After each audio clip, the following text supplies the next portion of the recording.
Hello everyone.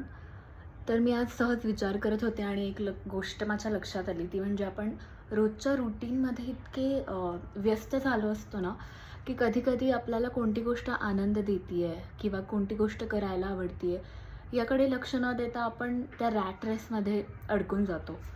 पण मला एक गोष्ट रिअलाईज झाली, की या सगळ्या गडबडीमध्ये मला झाडं लावायला खूप आवडतात. लॉकडाऊनमध्ये एक हॉबी म्हणून जी गोष्ट मी सुरू केली, कारण वेळ घालवायला फार काही नव्हतं म्हणून, ती गोष्ट आज करताना मला इतका आनंद मिळतो. मला झाडं लावताना, त्यांची काळजी घेताना इतकं छान वाटतं. तेव्हा मला रिअलाईज झालं, की आपण अशा छोट्या-छोट्या गोष्टींकडे लक्ष दिलं पाहिजे. अ, म्हणजे आपल्या मनातला जो आनंद आहे तो टिकून राहतो. कारण पैसे कमावण्यासाठी म्हणा किंवा बाकी मटेरिअलिस्टिक गोष्टीसाठी आपण रोजच पळत असतो. पण या छोट्या-छोट्या गोष्टी केल्यामुळे आनंद जो मिळतो, तो खूपच वेगळा असतो आणि कधी-कधी असं वाटतं याच आनंदासाठी आपण जगतोय. तर तुम्ही मला सांगा, की तुम्ही अशी कोणती गोष्ट करता ज्याच्यामुळे तुम्हाला आनंद मिळतो?